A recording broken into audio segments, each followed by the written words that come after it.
Morning student. आप पादप विकास में म्यूटेशन की क्या भूमिका है, इसके बारे में पिछले क्लास में आपने पढ़ लिया, जान लिया। आज आप जानेंगे कि ऑर्गेनिक इवोल्यूशन कार्बनिक विकास में म्यूटेशन की क्या भूमिका है, इसके बारे में आप जानेंगे। कार्बनिक विकास में आप सबसे पहले जानेंगे कि इस एनवायरनमेंट में, वातावरण में जो भी नई जाति, जीव की जो भी नई जाति पैदा हुई है, ह्यूगो डी व्रेज ने कहा कि उसका मुख्य कारण है उत्परिवर्तन, और इसी को म्यूटेशन थ्योरी कहा गया। यानी ह्यूगो डी व्रेज के अनुसार जीवों के विकास में म्यूटेशन की ही मुख्य भूमिका है। उसने कहा कि जो भी म्यूटेशन होता है, जो अचानक परिवर्तन आया, ये वंशागत होता है। ये एक पीढ़ी से दूसरी पीढ़ी में जाता है और उसी से जीवों की नई जाति पैदा होती है। फिर आगे उसने कहा कि वैसा जीव, हाँ, जीवों में ना प्रतियोगिता होती है, प्रतिस्पर्धा होती है, उसको वातावरण के साथ एडजस्ट करने के लिए। तो वो जीव जो उस प्रतिस्पर्धा में वातावरण के साथ अनुकूलित हुआ, वो जीव बच जाता है, और जो अनुकूलित नहीं हो पाता है, वो जीव नष्ट हो जाता है। जो योग्य हुआ, जो अपने आप को बदलती परिस्थितियों का सामना करते हुए अपने आप को वातावरण के अनुकूल कर लिया, प्रकृति उसका वरण कर लेती है। ये हुआ नेचुरल सिलेक्शन, प्राकृतिक वरण। इसलिए उसने डार्विन, आप 10th क्लास में ना डार्विनवाद पढ़े थे कि योग्यतम की ही उत्तरजीविता है। तो उसने डार्विन और वेलस उनसे सहमत थे। उसने जीव का विकास कैसे हुआ है, इसी के बारे में दिया था। द ऑरिजिन ऑफ स्पीशीज डार्विनवाद में उसने यही कहा था कि नई जातियां जो है वो सतत विभिन्नता से पैदा होती है।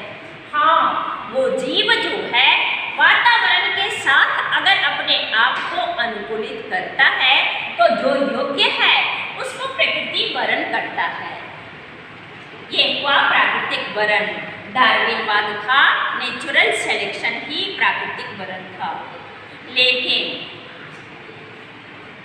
ह्यूगो डी व्रेज डार्विन और वेलस के बात से सहमत थे कि नई जाति का निर्माण कैसे हुआ है, परंतु नेचुरल सिलेक्शन को वो मानते थे, प्राकृतिक वरण को वो मानते थे।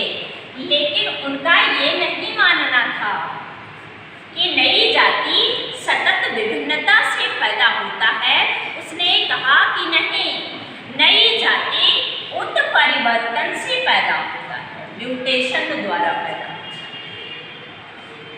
जबकि डार्विनवाद में था कि सतत विभिन्नता, एक पीढ़ी से दूसरी पीढ़ी में गया तो कुछ विभिन्नता, फिर अगली पीढ़ी में भी कुछ विभिन्नता।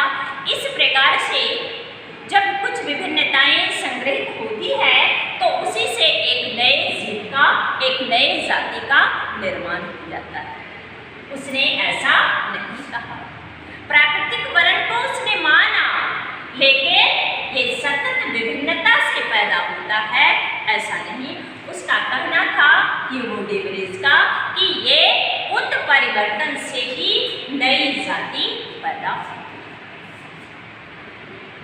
तो अंत में कहा गया कि योग्यतम उत्परिवर्तन से प्राकृतिक वरण के बाद ही नई जाति विकसित होती है।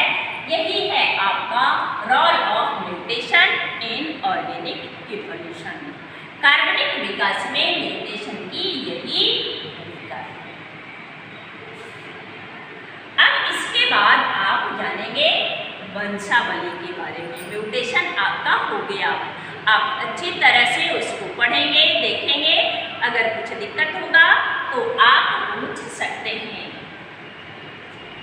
वंशावली, इस शब्द को ना आप सुने होंगे, चूंकि आप पढ़ रहे थे आनुवांशिकता के बारे में। तो आनुवांशिक गुण क्या है? जो एक पीढ़ी से यानी जनक से अगली संतति में जाता है। ये वंशावली भी हम लोग उसी को कहते हैं। दो या दो से अधिक पीढ़ियों तक पाए जाने वाले आनुवांशिक गुणों की वंशागति का अगर हम किसी रेखा चित्र के द्वारा उसको प्रदर्शित करते हैं तो उसका प्रदर्शन ही वंशावली कहलाता है। वंशावली, आप किसी व्यक्ति का वंशावली को आप जानते होंगे। उदाहरण के लिए हम आपको बतला रहे हैं कि मान लेते हैं आपकी वंशावली, तो आपकी उत्पत्ति किससे हुई? आपके माता पिता से। आपके माता पिता की उत्पत्ति किससे हुई? तो आपके पिता की उत्पत्ति हुई है आपके दादा दादी से। तो इस प्रकार से दादा दादी, उनके भी माता पिता होंगे। तो ये है आपकी वंशावली, एक पीढ़ी से दूसरी पीढ़ी, दूसरी पीढ़ी से तीसरी पीढ़ी। इसी को हम लोग बोलते हैं वंशावली। अब इस वंशावली का कहाँ उपयोग होगा? आप मेंडल्स के नियम को पढ़ रहे थे। इस पाठ में आनुवांशिकता के बारे में आप पढ़ रहे थे। तो वंशावली विश्लेषण, कुछ ऐसे रोग हैं मानव में जिसका पता लगाने के लिए, आनुवांशिक रोगों का पता लगाने के लिए, उसका विस्तार से अध्ययन के लिए, जानकारी के लिए वंशावली विश्लेषण के द्वारा ये पता लगाया गया है। वैज्ञानिकों ने पता लगाया है, उसका विश्लेषण किया है। कई पीढ़ियों तक पाए जाने वाला आनुवांशिक लक्षणों के विश्लेषण को ही हम लोग बोलते हैं वंशावली विश्लेषण। कई बार ये पूछता है कि वंशावली विश्लेषण किसको कहते हैं? तो एक से अधिक यानी कई, दो या दो से अधिक, कई पीढ़ी तक पाए जाने वाला जो आनुवांशिक लक्षण, उसके विश्लेषण को ही हम लोग वंशावली विश्लेषण कहते हैं। और वंशावली विश्लेषण का मुख्य उद्देश्य यही था, मानव में आनुवांशिक रोगों का पता लगाना, उसका विस्तार से जानकारी प्राप्त करना। इसके बाद ये आनुवांशिक रोग क्या है, जिसको हमने ये लिखा है आनुवांशिक विकार। इसको बोलते हैं जेनेटिक डिसऑर्डर। आप म्यूटेशन में क्या पढ़े? और म्यूटेशन का जब ऑर्गेनिक इवोल्यूशन में महत्व है, नई जाति के निर्माण में, कार्बनिक विकास में उसका मुख्य योगदान है, तो म्यूटेशन का जिम्मेवार कौन है? क्रोमोसोम और जीन। और किसी भी जीव का कोई खास लक्षण जो एक पीढ़ी से दूसरी पीढ़ी में जाता है, वो किससे जाता है? तो क्रोमोसोम पर स्थित जीन के द्वारा ही वो एक पीढ़ी से दूसरी पीढ़ी में जाता है। उसी को आप नीचे क्लास में पढ़े थे ना कि डीएनए के छोटे खंड को जीन कहते हैं। तो क्रोमोसोम के स्तर पर या फिर जीन के स्तर पर, इसीलिए म्यूटेशन को ना हम आपको दो भाग में बांट करके दर्शाए हैं। आप अच्छी तरह से उसको देखेंगे, पढ़ेंगे। चाहे वो म्यूटेशन को दो भाग में बांटे थे, क्रोमोसोमल और जीन म्यूटेशन, चाहे वो क्रोमोसोम के स्तर पर या फिर जीन के स्तर पर होने वाला जो उत्परिवर्तन है, जो म्यूटेशन है, उसी म्यूटेशन से जो जीवों में ना अचानक बदलाव आया, उस म्यूटेशन से विभिन्न आनुवांशिक विकार उत्पन्न होता है। और इसी को हम लोग बोलते हैं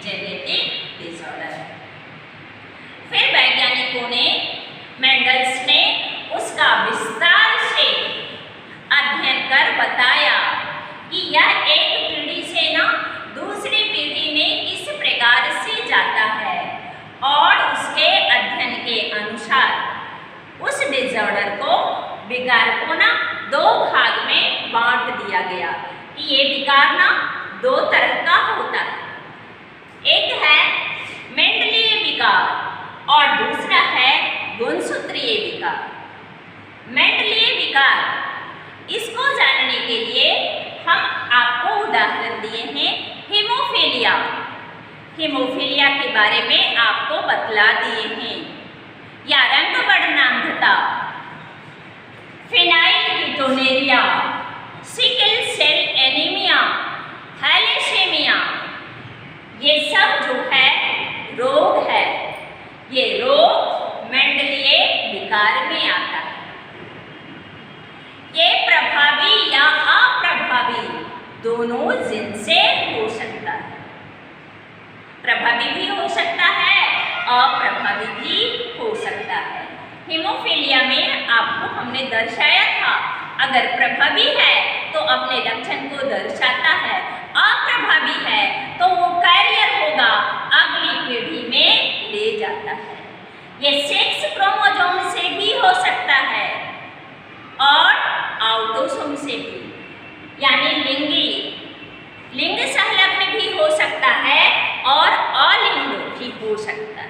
संलग्न रोग ये हो सकता है। प्रभावी भी हो सकता है, जैसे सिकल सेल एनीमिया अप्रभावी है, संलग्न है, अप्रभावी है। और दूसरा है क्रोमोसोमल डिसऑर्डर, जिसमें आपको 3 सिंड्रोम पढ़ने के लिए है। इसमें ना क्रोमोसोम की संख्या में परिवर्तन आ जाता है, जिसको हम लोग टर्नर्स सिंड्रोम आपको उदाहरण बतलाए थे, क्लेनफेल्टर सिंड्रोम और डाउन सिंड्रोम। इन तीनों के बारे में अगली क्लास में जानेंगे।